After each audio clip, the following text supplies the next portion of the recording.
Todd is great and he is always baked. Morning sun shining, we can't be late. Coffee brewing, tunes on the go. Knock knock, it's the Todd and Joe morning show.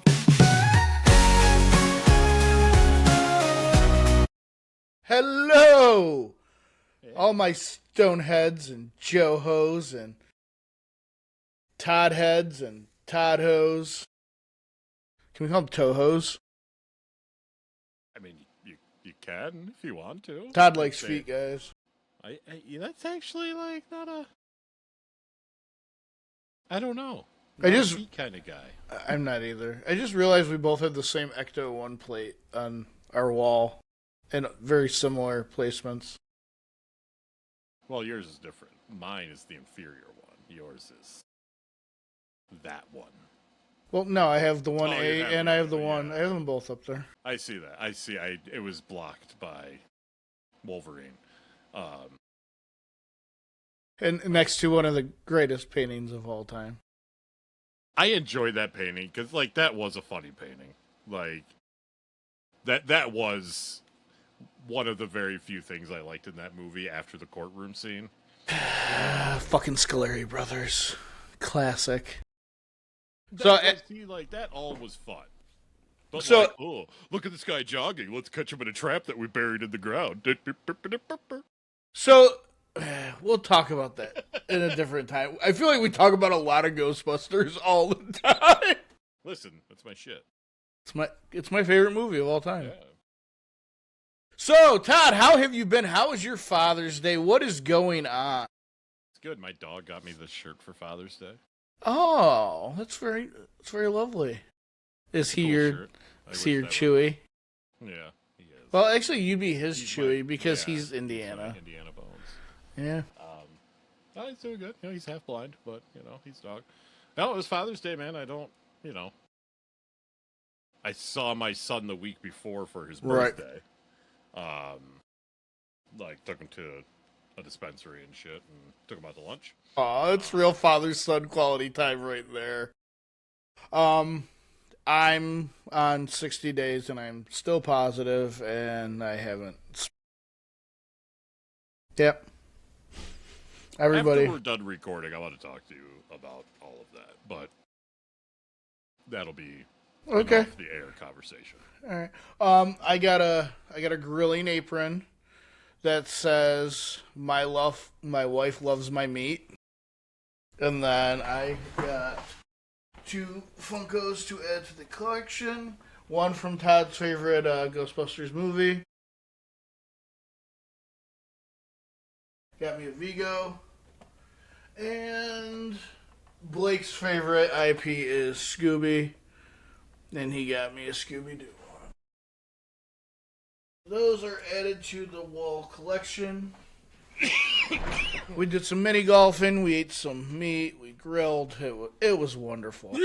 I haven't played mini golf in forever, man. I fucking love mini golf. Like growing up, it was like a sports park about a mile down the road from my house. Yeah.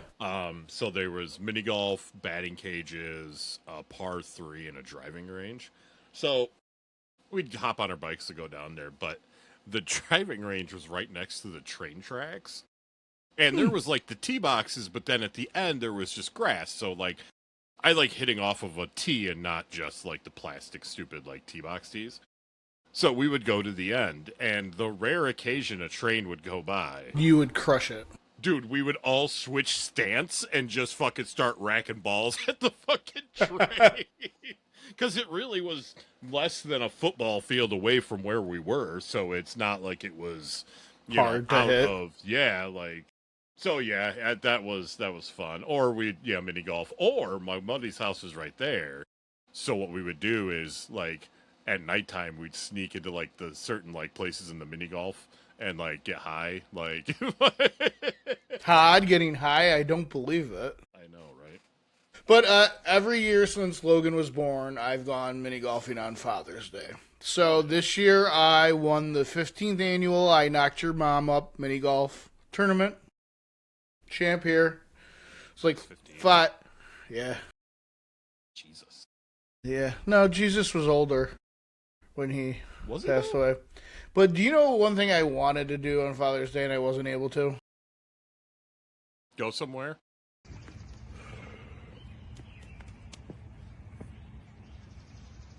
Are we in the crossing the streams one? I noticed that. I think I clicked the wrong one. I hear somebody. And I'm sober, so I have no excuse. Dude, I need to get high. Instead, where can I go? Oh, I know a place. And as I showed Mr. Stones that day, this was the magical place to get all of the highest grade cannabis flower, pre-rolls, vaporizers, concentrates, edibles, topicals, accessories, gummies, creams, so and so much much bigger, more. dude. Just take a little trip down to 4656 Onondaga Boulevard, Syracuse, New York, and get some bud from our bud, Joe, at Joe's Buds. Maybe you can be our bud too.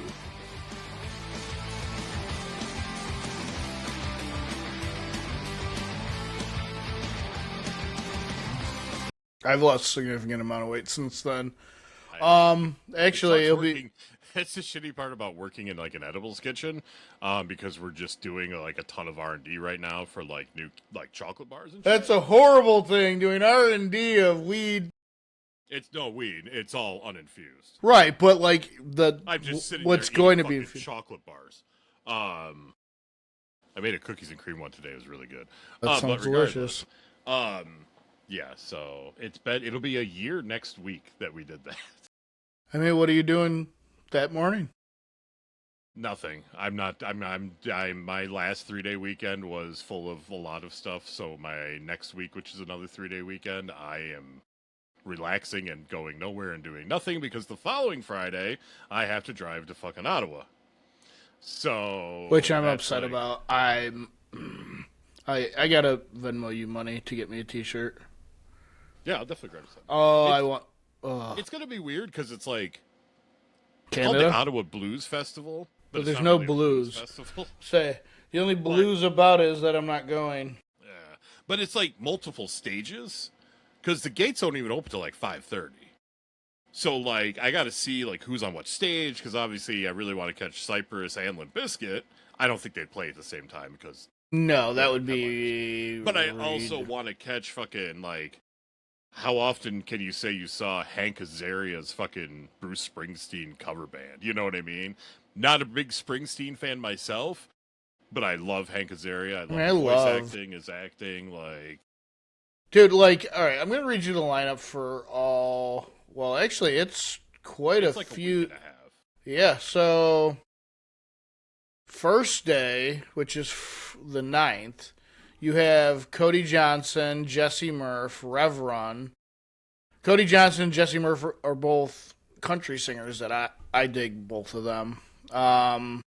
Lloyd Spiegel, The Longest Johns, Justin Fancy, Jade Hill. I don't know any of them. Then the night you're going, you have Limp Bizkit is the headliner, Cypress Hill, Mark Rebillet, Steve Earle, Hank Azaria in the EZ Street Band, and then a couple other people I don't know. See, So, like this whole my like son, the Hurricane, that's playing that same day on Right. Friday. I've actually been like randomly like following them for like a year or more on Facebook just because they're kind of like a mix of like a different types of music. There's like a horn section. It's just like a really cool band, but just something I was never like, oh, I'll get to see them sometime. So that's kind of neat. And Steve Earle, the only song I know of his, and you probably know, is that Copperhead Road. mm-hmm. That's him, but I don't know anything else by him. But yeah, it's a lot of days. Like, And then, dude, it goes all the way to the 19th. But like the headliners. So then the day after you have Hardy, Big X the Plug. Like both ones. I like Hardy. Hardy's more like rock country than it is like pop country. yeah. Big X the Plug is one of the few rappers that have been new in the last 10 to 15 years that I actually like enjoy. Him and Cody Johnson, they have a dope song together. But then you got the 12th, I'm not really. You got the Lumineers, which are okay. Nobody else. The 15th, Conan Gray, who I don't know who it is. I know who Miles Smith and Natasha Bedingfield is. You remember her? Yep. Then the 16th, you have Lord Huron. I know them. Anybody else of note? But then on the 17th, Ella Langley, Sheryl Crow. I saw Sheryl Crow open for might have been Kenny Chesney a few years ago. Nice. She's still rocking it. And then, listen to this. Talk about fucking throwback. On the 18th, you have Gwen Stefani and Shaggy. Shaggy. And then the last day, I don't know any of these See, like, people. if it was No Doubt, and I had money and time, I would probably go to that show too, because I've listened to Shaggy since the fucking 90s. Not like constantly, but it's Shaggy, man. I want to say he's playing at the fair this year. He might be. But Todd, I get it. You're not a Hollaback girl. I get it. I'm not. But No Doubt, that's been playing at like the Sphere and shit, like No Doubt, like ska No Doubt, I would fucking love to see them. But anything just Gwen Stefani, I'm not a fan of. And I get that. I love pretty much everything unless it's that without any kind of melodic singing whatsoever. Like, I was straight nu metal growing up, but that was different though. Like Jonathan Davis, Fred Durst, they still sang. Right. You could still hear the lyrics. They screamed when it was appropriate for the field. Fred Durst is having quite the resurgence. Yeah, he was just on an MGK song. He was with that chick did that video with him, and then she did a song with them at a festival. Well, it's actually on my workout mix. What the fuck is it called? Hang on. Which one, the MGK or the fucking that chick he does one? The one with the chick. Something? Lorraine? Yes. Something? Lauren. She's like a lesbian. She's like one, or she is one? No, she is. Hey, Jan, you want to be my girlfriend? Lauren Sanderson. Come say something. I'm going to play a little snippet of it because it's a fucking banger. All right, don't get us in trouble. We get in trouble all the time, Todd.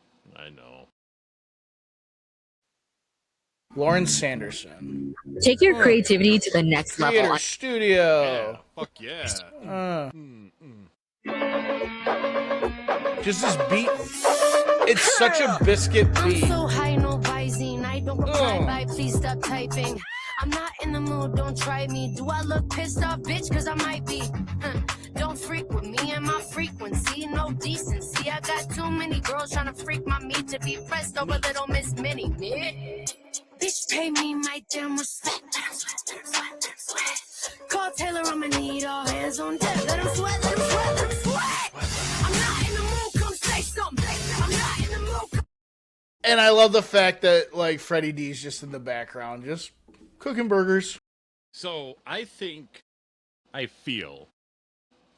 that, when Limp Bizkit first came out, they were kind of nothing because, like, I was listening to them before they were MTV anything.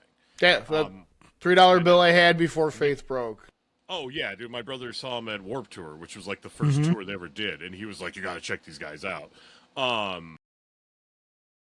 Then when MTV really got a hold of them, I feel like, they blew up, and I feel like Fred got, like, that cocky, I'm popular, rich fucking attitude about him. And then they kind of disappeared. I think over that time, and then them coming back and doing a good job and whatever, I think it humbled him and made him realize, hey, now I can help people that were in my situation when Limp Bizkit started out. And not per se, like, make them who they're going to be, but help them along the way. Be in a music video, or like I said, that chick came out and did one of their, I don't know what song it was, but like recently at a festival, like I think it was Break Stuff. No, I think it was the first song from Chocolates, or from yes. But still, like little things like that. So now this woman who's been obviously is very talented, who's probably been doing this for a while, caught the eye of Fred Durst, like Fred Durst caught the eye of Korn.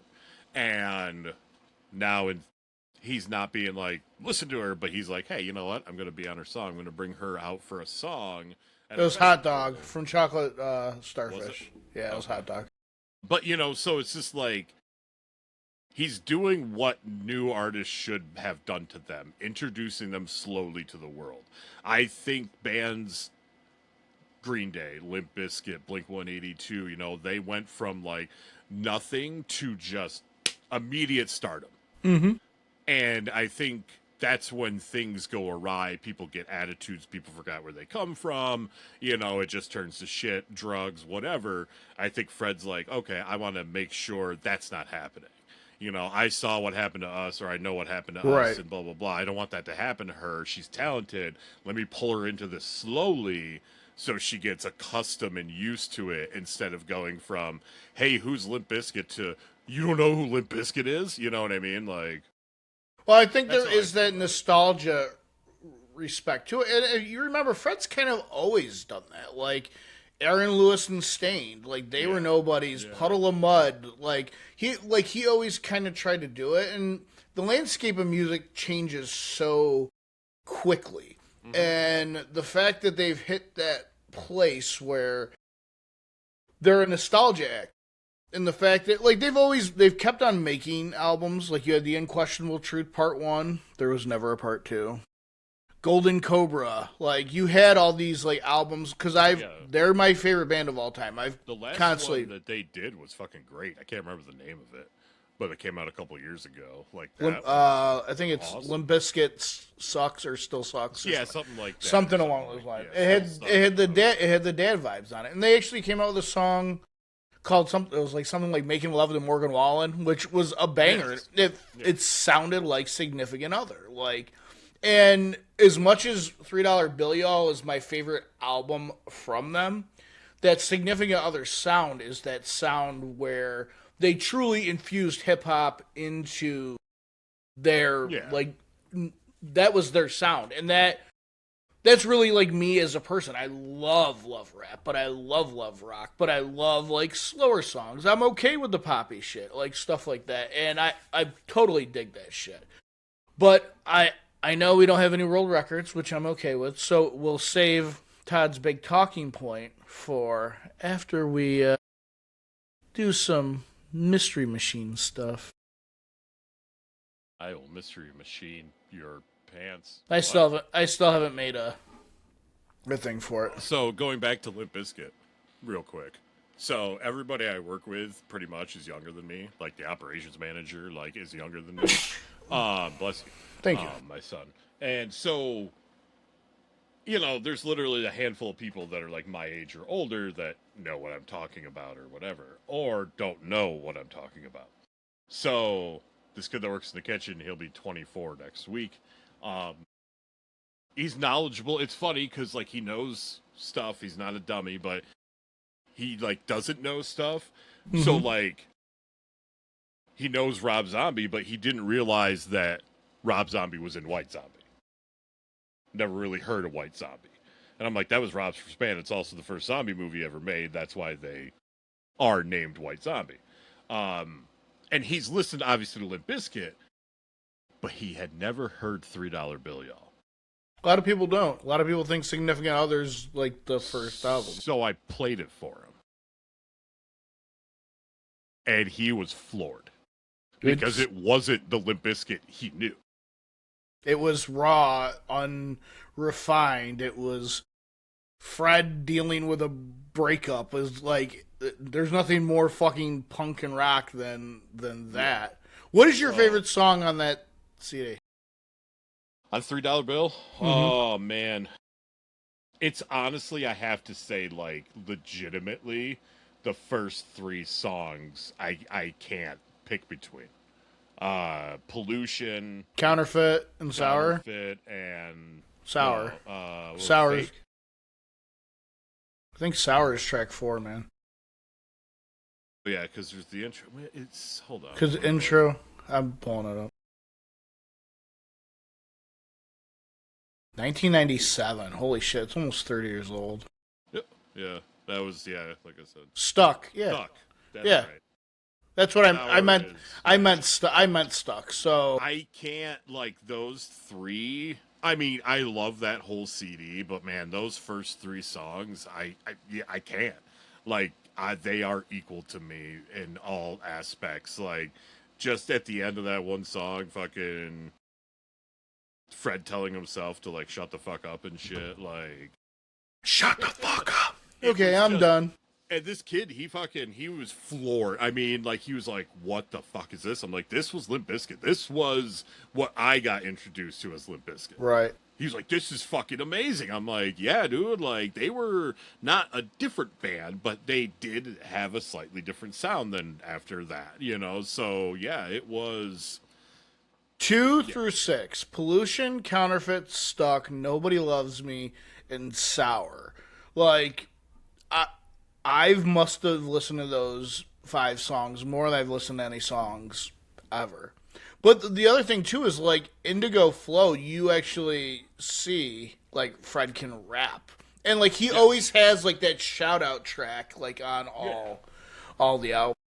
Which, that's what I liked about, and I don't know if we've spoken about this on here. I don't know if we've talked about the new Sublime album. Oh, we did. Did we? Yeah, we did very, very briefly, I think. I said it was a Sublime album. And then you said the Bradley's son said that, like, he'll never do one again. There is, like, another, like, thank you track on that one, too. Which was, like, I think on 40 Ounces they had one. And it wasn't Jacob, though. And I actually don't think now, listening to that, I'm like, I wonder if the first one wasn't Bradley. I wonder if it was whoever. It was either Eric or Bud that... Could be. But yeah, we might go see them in August at CMAC. Oh, CMAC's a good spot. It is. I went to see Fish there. I went and saw Keen Brown there a couple summers ago. Apparently, Joe, before you get into your mystery machine, boy, did Jelly Roll cause a traffic jam out in Syracuse. I see what you did there. Jelly and jam. I see it. We almost went to that. I'm like, how did they fuck this up? Because everybody's like, it was full. I'm like, okay, Fish fills that place too. I've been to numerous Fish shows out there. There's been slow traffic, but I've never walked into a Fish show late because of the traffic, and it's like the same amount of people. So it's like, what the fuck was the excuse? Like, or are just Jelly Roll fans that stupid? I don't know. I'm not a big fan of the Roll. I like Jelly. Know, he's getting divorced though, but I'm glad to see though his wife did stick with him through thick and thin. Wow, we're just being real punny today, aren't we there, Todifer? Yeah. So, that's it for me. Actually, a cool article I read about that was he noticed in the front there was a chick there who was, like, there for her, like, 5th or 6th consecutive show of his. Yeah. And he pointed her out, and he was like, yo, you're never paying for another Jelly Roll concert ever. And he vowed to track her down and make sure that she just got free Jelly Roll tickets forever, which, to me, is kind of cool. Like, there's plenty of people I've seen 5 or 6 times, not consecutively. I don't have free time like that, but dude, that like struck me as pretty awesome. So, Todd, we're gonna hop in our mystery machine. I want you to fill it with smoke, because that's the only way this works. Because if it's filled with lots of smoke. But do you remember the characters Tony Perkis in White Goodman? Do you want me to remind you? Yes, please. So Tony Perkis is the camp counselor in the Disney movie Heavyweights. And White Goodman is the workout guy that owns Globo Gym in Dodgeball. Both played by the actor Ben Stiller. Still Benner. So, this is the theory. That Tony Perkis from Heavyweights survives the collapse of Camp Hope and reinvents himself as White Goodman and founds Globo Gym before the events of Dodgeball. Now, there's only a 9-year difference between these two movies, too. So, let's think about this. I'm going to present some evidence for you. Tony Perkins doesn't just want kids to lose weight. He wants fitness to become an identity. His philosophy, fitness isn't something you do. It's who you are. Which, if you go on the internet nowadays, there's a lot of people who feel the same thing. White Goodman says essentially the same thing. His entire personality revolves around sculpted bodies, competition, physical superiority, and looking down on average people. Different words, same worldview. Both men are narcissists. Tony Perkis films himself, loves motivational speeches, believes he's the smartest man in every room, and thinks that everyone secretly admires him.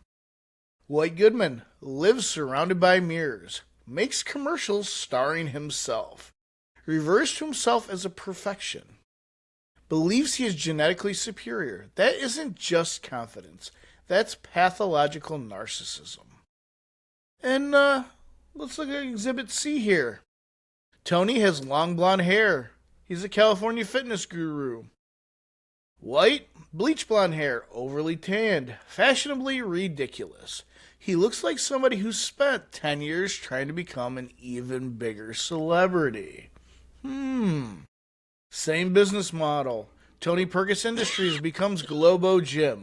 Both businesses sell the same exact fantasy. Not health, not longevity, perfection. All right? Normal fitness instructors teach exercise. Tony and White teach self-worth through appearance. That philosophy is incredibly specific. They weaponize motivation. They shame people into changing. They humiliate weakness. Neither believes in encouragement. Both believe pain creates champions. And the ending of Heavyweights, the fall of Camp Hope, it explains everything. Tony loses everything. His empire collapses. He's humiliated by children. His reputation is destroyed. See? Yes. What would somebody like Tony do? Apologize? No. Reflect? Get the fuck out of here. Become humble? Not a chance. He would blame everyone else. So what happens? He changes his name. He rebrands. He moves on from children to the adult fitness market. He creates Globo Gym. Why? Why change your name to White Goodman? Besides, like, the racist overtones, Tony Perkis has now become radioactive. The Camp Hope disaster would have destroyed his credibility. Fitness guru reinvents themselves all the time. Changing your name is believable, especially somebody obsessed with image. Where did White Goodman get the money? Camp Hope, Tony Perkis Industries, corporate fitness products, infomercials, franchises.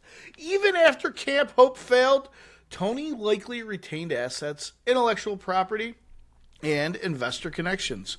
Enough to start Globo Gym. He doesn't have any character growth. He never learns. Whether he's Tony or he's White, they're the same emotionally stunted man. White's just older. So we're going to look at the timeline here, okay? 1995, Tony Perkis buys Camp Hope. Fails spectacularly. 96 to 1999, he endures public embarrassment. He has to rebrand, possible plastic surgery. He changes his hair a little bit. Name change, corporate restructuring. In 2000, he launches Globo Gym, becomes a fitness celebrity, starts appearing on TV, builds national chain. And in 2004, we have the events of Dodgeball. Go watch it. It's funny. Now you got to look at how they speak. Both are overly theatrical, overly motivational, passive-aggressive, and it's filled with buzzwords. Even Ben Stiller uses nearly identical vocal rhythms when playing them. It's like he's playing the same guy. So I'm going to give you my closing arguments. Tony Perkins didn't disappear after Camp Hope. He did what every narcissistic self-help guru does after public humiliation. He rebranded. He bleached his hair a little brighter, chose a stronger stage name, open Globo Gym and spent the next decade convincing adults of the same lie he once sold to children, that perfection is just one workout. If you had to believe this, Todd, would you? It sounds plausible. Give me a percentage rating. 70. Oh, I like it. Now I have one more, and this one kind of goes into real world things. And I think you're going to like this one. I think this one might tickle your fancy. Tickle me. All right. That Stanley Kubrick secretly filmed the Apollo moon landing for the government and put hints to it in The Shining. Yeah, I have heard this one. I heard this one a while ago, but yeah, I definitely have heard this one. It is fucking crazy. Do you want to hear all the evidence I have?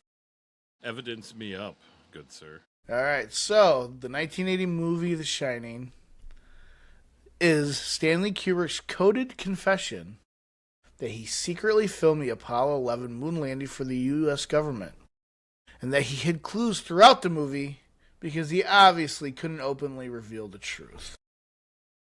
First, we have Danny wearing an Apollo 11 sweater. Danny spends one scene wearing an Apollo 11 rocket sweater. Not Apollo in general, Apollo 11. He stands up and walks to room 237. Why the sweater? Because Kubrick very, very famously controlled every frame. Room 237. Why? In the book it was room 217. Why would he change it? The moon is approximately 237,000 miles from Tomb 37 represents the moon. Danny enters the room wearing that rocket sweater and comes back traumatized. Coincidence? Maybe, but it's oddly specific. Then we have the carpet. One of cinema's most analyzed carpets. The hallway carpet contains repeated geometric shapes. Some theories argue they resemble launch pads, computer circuitry, satellite imagery. Why did Kubrick choose that design? Now let's talk about the freezer, the cold, the icy maze, the overwhelming emphasis on cold environments. The moon, it's lifeless, cold, silence. It's reoccurring symbolism throughout the movie. Now, Jack types thousands of identical pages. Why? It's Kubrick showing obsessive repetition, filming, retakes, manufactured reality. The typewriter changes color during the film. Kubrick was obsessive. Continuing errors almost never survived. Reality itself is unstable. Nothing is trustworthy. The impossible window. Architects have pointed this out for decades. The Overlook Hotel contains impossible spaces. Windows where there's no exterior wall exists. Rooms that cannot physically fit. Hallways that violate geometry. Kubrick intentionally designed impossible architecture. Why? The movie itself is a constructed illusion. A giant movie set. Like a sound stage where you could possibly put. Then we have the gold room. The gold room represents power, government, elites, secret agreements. Jack literally had to bargain with invisible forces. This theory argues that Kubrick is Jack. Hollywood is the hotel. The government owns the hotel. Jack becomes trapped by the deal. Now, the final photograph. 1921. Jack appears in a photograph decades before his arrival, meaning Time isn't behaving normally. Identity is fluid. Reality is manipulative. Exactly the sort of themes you expect if the hidden message was the biggest illusion in history has just become accepted as reality. Why would Kubrick be hiding this confession? Because he couldn't openly admit it. The only safe confession would be one disguised as symbolism. Now, here's the real twist here. Kubrick hid the confession. I think he hid something else. He made the film design to generate obsessive interpretation. He filled with ambiguous symbolism, contradictions, impossible spaces, unanswered questions, and visual details that reward repeated viewing. He created a cinematic Rorschach test. Rorschach test. People don't discover a single hidden meaning in The Shining. They discover their own. This idea is explored directly in the documentary 237, which showcases several mutually incompatible theories about this film, including the Apollo confession theory. Even though none can be proven, each finds different patterns in Kubrick's work. So my closing argument would be this. Are you ready, Todd? I am ready. Ladies and gentlemen of the Todd jury, the Apollo confession theory is brilliant not because it proves Stanley Kubrick faked the moon landing, but because it proves something about Stanley Kubrick. He made a film so meticulously constructed that audiences spent more than 40 years finding new patterns, symbols, and meanings in it. The mystery isn't whether Kubrick confessed to a conspiracy. The mystery is whether he deliberately built a movie that would become one. Do you think this is true, Todd? I would like to think it is true, because I don't believe the first moon landing, etc., so on and so forth. And it wouldn't surprise me. And the dude makes crazy-ass fucking movies, and he, could probably put that together, and no one would know the difference, because nobody had been on the moon. So you could have put fucking volcanoes on there with, dinosaur dragons, and fucking people would be like, oh, that's where they went, because America. But it's just one of those things where it's just like, especially in the 60s, late 60s, like people, you know what you're told, and especially that had TV and radio and not really much for TV. So it was one of those things too, where it's just like, people are just relying on what's being told to them by a government agency.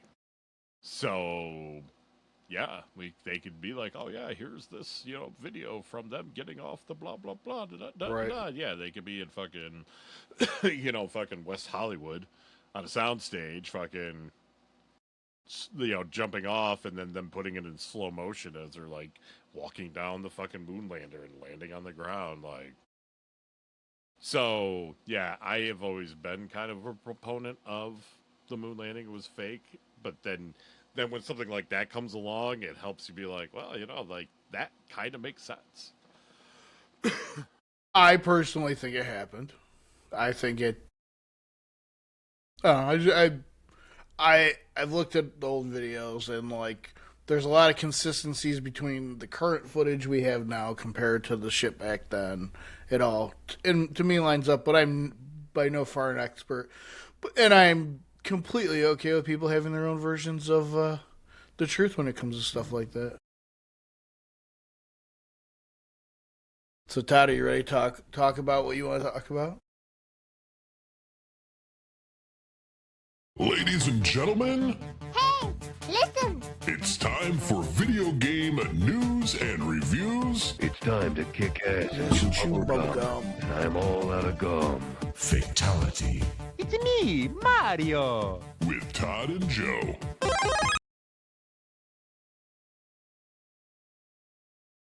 Finally happened, Joe. After years upon years, and then, oh, here's a little trailer, and then nothing for a year, and then, oh, here's another trailer, and it's going to be out in blah. Oh, no, we're delaying it again until the spring. Oh, no, now we're delaying it again until November. It's happened.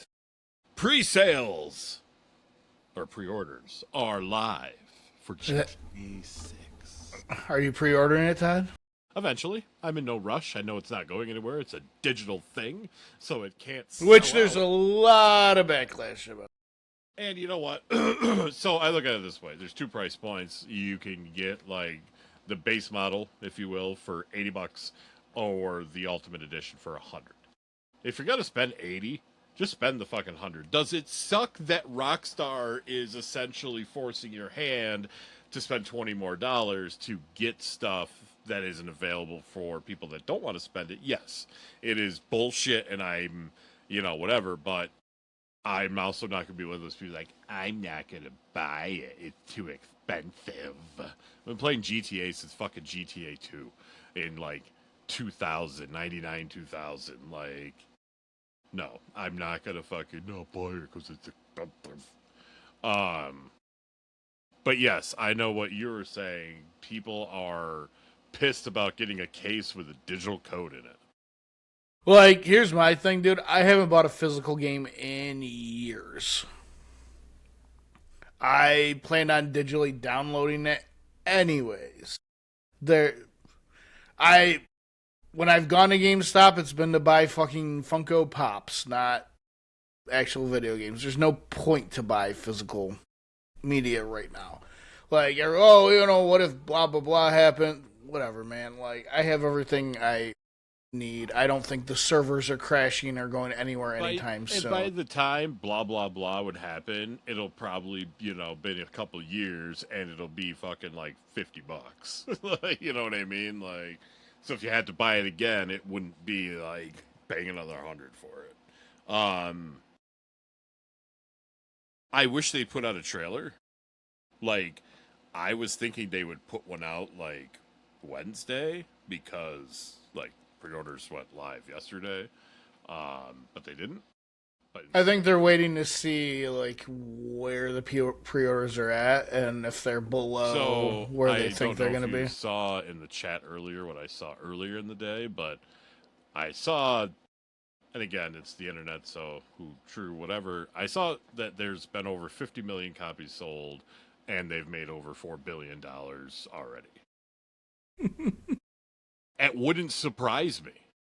No. Like that, I'm not going to sit here and be like, I think that's bullshit. I'm like, no, that's Grand Theft Auto. That is a game that people were waiting 14 fucking years to play, and now they know it's real because there is an actual pre-order that's taking your money immediately.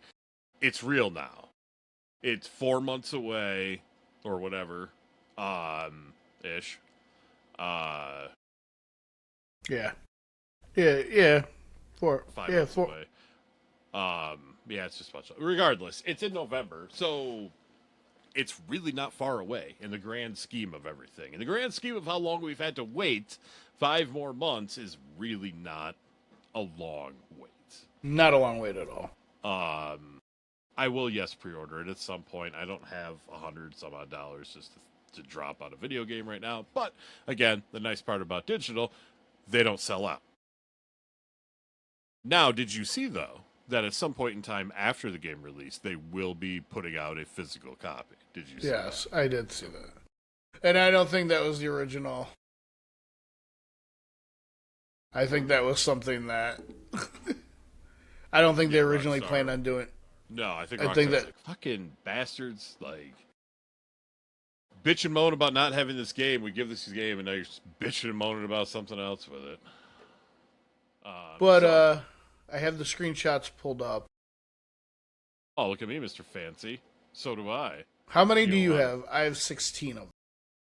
Oh, I'm literally on fucking, like, the GTA site, like, for the game. So, like, there's a... So how about you share them? We do.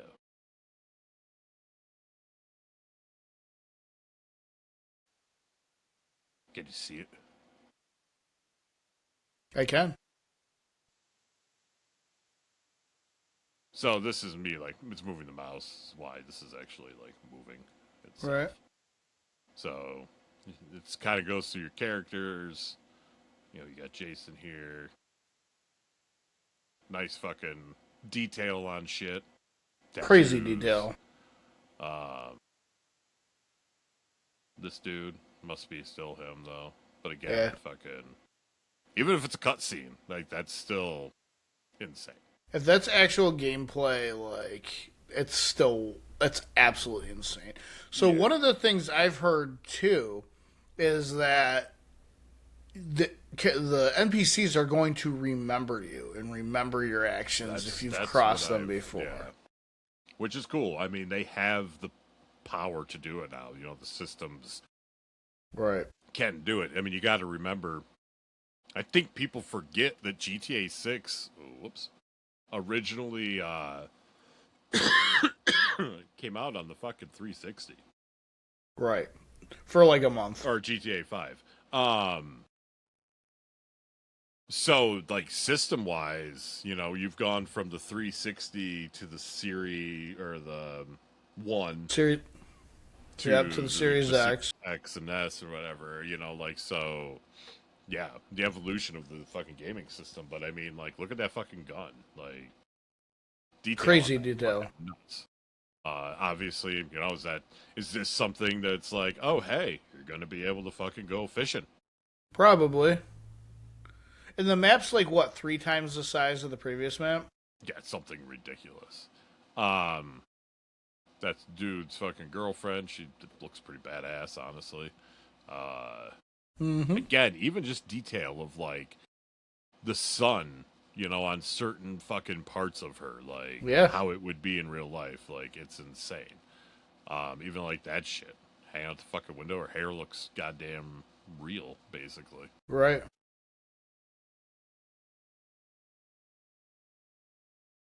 Again, detail with shit is... Now, I'm wondering if they're going to wait on GTA Online again. Like so they did. Are, without saying they are, and people are mad about it.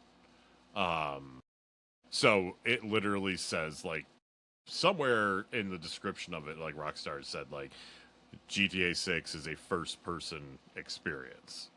Or a single-player experience. Yes. But... Online for GTA 5 came out 2 weeks after the game came out. Online for Red Dead 2 came out 2 months after the game came out. Or was it longer? For GTA 5 Online? Yeah. No, it was a couple weeks. I thought it was longer than 2. No, Red Dead was 2 months. Okay, maybe that's what I'm thinking of. Then there's this dude, apparently. But again, like, holding a fucking putter, is that going to be a weapon? Probably. You know, you just gotta... those fucking planes, you know? Mm-hmm. It's just fucking insane. And let's explore a little bit of Vice City. Okay. Yeah. Here's Vice City. Got, obviously, fucking, like, a Learjet type plane. You got your beautiful Vice City shit. Got a nice fucking little picture there. Basketball courts. Can you play basketball, maybe? Do other shit like that. Yo, dude's got his grill. Like, look at the detail on these fucking old people.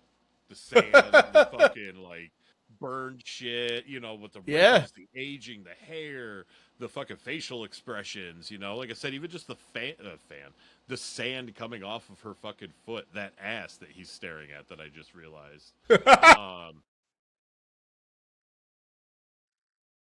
These all expand to bigger. Oh. Gotcha. Okay. That's cool. Strip clubs, wow. obviously. Gonna have to keep my kids out of those. Yeah, look at that shit. That's wild. I can't wait to fucking fly a plane through there. Look at that fucking shit. The fucking wheels and shit, dude. What the fuck? Dogs? A goddamn dog? Get another dog again? But even like street signs and shit. Yeah. Like, no. Look at the graffiti, dude. Like, that's awesome. Like, I cannot wait for this. It's going to be absolutely amazing. Now that I know if you click on them, they expand to much larger. But yeah, like, look what the fuck's going on down here. Looks like there's, like, a cop and shit and fucking somebody on their knees, you know? So, like, is there going to be, like, more hardcore, like, NPC fucking police shit that goes on, too? birds. You don't. It's weird, but you don't really see birds often in like GTA games. I know it's a little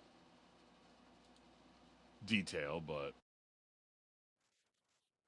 that shit's awesome, dude. There we go.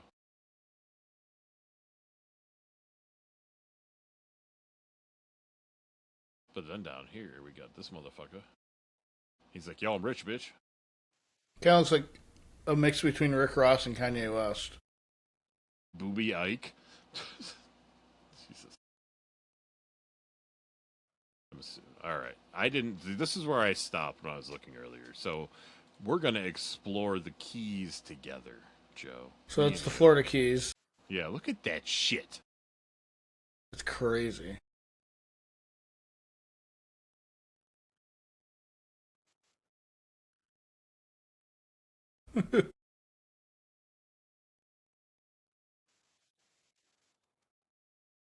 The rusty anchor, I love it. Dude, if that shit's underwater, like truly, that's fucking gorgeous. Oh yeah, it's a huge upgrade from the last game, and the last game was beautiful, but not like this. This is almost like watching a movie. Yeah, it's yeah. So that was. What are you doing? You gotta wait, man. You patient bastard. Supposed to be like a record thing? Only raw records? Oh. So there's probably some kind of... Yep. Probably something... Yeah, you're with the label now. Look at that shit. The Mantides? Yeah. Instead of the Dolphins? Yeah. Well, that's fucking great. Vice City is Miami. Yeah, no, I know. They just never did anything with like that shit and like the fucking... The colors are very close to the Dolphins. You throw a little orange instead of pink and you get the Dolphins. Yeah. That's dope.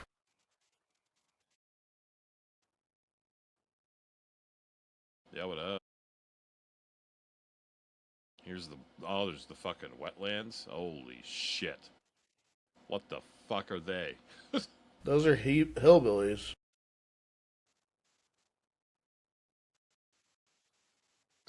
Yeah, I can't wait for this. I will be pre-ordering it very soon. Dude, it's crazy how detailed it is. Yo, driving like a truck through the swamp and shit, like that's good. Oh my god. That's awesome.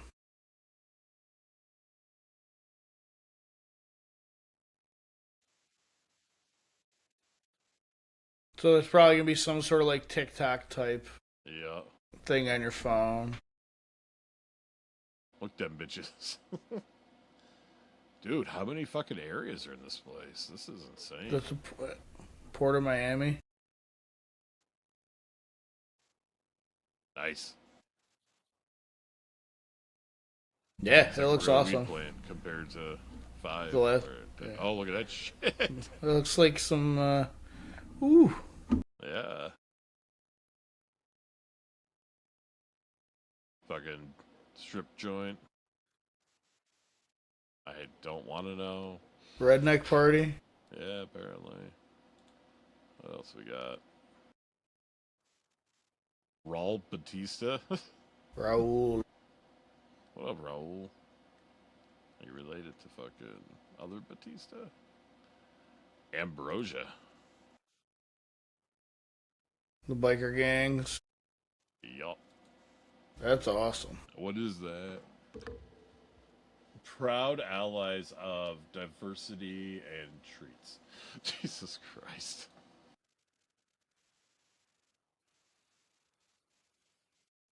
Oh man, look at that shit. That's gorgeous.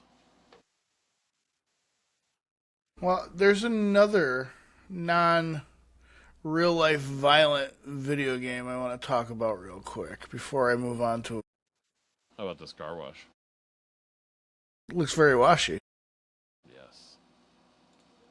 Alright, what you got, yo, honky? So, there's a game coming out called OD. And it's made by Jordan Peele, and it's a horror game. So here's what it is. So every so often, a game comes along that nobody can quite describe, and Odie is shaping up to be one of those. We recently covered Hideo Kojima, revealing that every publisher but Xbox told him the idea was crazy. And the appetite for this thing on our end has been huge, so if you keep seeing the name pop up and have no idea what it is, this is a no spoilers primer on everything we know so far. It's a horror game and it looks wild. It's the same studio that brought Death Stranding. From a stealth game. Come on. All right. I don't know. It's Xbox exclusive, and it seems like it's something along the lines of like a more scary Resident. I'm totally down for anything Jordan Peele does. It's awesome. The fact that they're kind of keeping everything under the hat makes me even more excited. I don't know about you, but I feel very, very excited about it. The only other thing I had was... I had one really random, fucked up news article that I stumbled upon. Alright, you want to do that, and then I'll end it with a trailer. It's super quick, and you're going to be like, what the fuck is wrong with people? A twisted Hungarian hospital worker allegedly stole and stockpiled human remains from his workplace and abandoned cemeteries, and admitted to eating some of them. Oh. It gets better. The 30-year-old man from... Was he hungry? Uh-huh. The 30-year-old man from Budapest was arrested by Hungary's National Bureau of Investigation on suspicion of the illegal use of human remains last Wednesday after investigators allegedly uncovered a trove of body parts inside his apartment. Inside the House of Horrors was a prepared human face, facial skin, a lower leg, a brain, a hand, skulls, a heart in a jar, and bones stuffed in a suitcase. Cops alleged in the statement written in Hungarian. I would hope it'd be written in Hungarian. You are in Hungary. Do they not feed him enough there? I don't know. Forensic experts are still working to determine whether the heart belongs to a human or an animal. So that's your random, terrible fucking news story. So somebody in Hungary was so hungry that they were eating people. Are you looking at this screen? Can you see who's in the lower corner? Oh, Indiana. Hi, buddy. Can you see me? Or half of me? Maybe. He wants to eat. So he's like, yo, dude. Where's my We're almost done. We're almost done. So, one of the most famous Batman storylines of all time is Nightfall. And that was the introduction of Bane. Bane broke Batman's back. It's been adapted several different times. Like, you kind of saw a version of it in The Dark Knight Rises. But we are getting an animated trilogy of Nightfall. And they released a trailer for it this week. Are you ready for this, Todd? Gotham City needs Batman. Batman, you haven't slept since Arkham exploded 2 days ago. Maybe we should ask John Paul for help. His training is coming along. We're all that stands between those inmates and the fall of Gotham. They say you are the greatest detective. And yet you did not see this coming. I intend to break you. Then give it your best shot. Let chaos reign in Gotham. We have to help Batman. Suit up. Well, that's a gritty new look for the Dark Knight. Something else is going on out there. Come get some! The guilty must pay.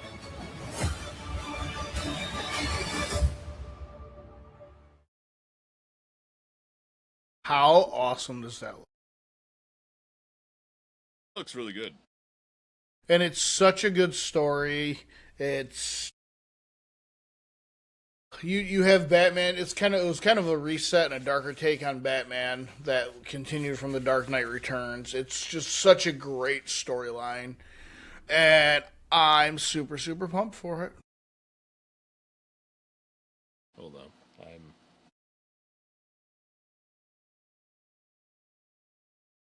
I want to look at the fucking cast. Get up.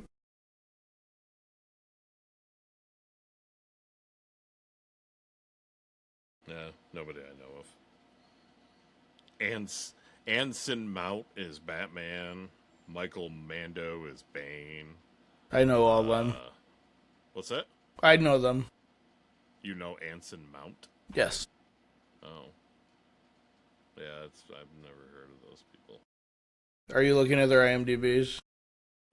No, I was looking at whatever. I'm not on there anymore. So, all right. So there's a fat dog somewhere. I gotta go feed. Did you watch Doctor Strange or anything? Yes. He's the dude who played Black Bolt. Okay. So that's Anson Mount, and he's on the Star Trek show. He plays the newer version of Captain Pike. Oh, okay. Yeah. See. So, hey Todd, stay high, buddy. Yeah, I'm good. I hope to be there with you soon. Yeah, we're gonna talk after we're done with this. All right.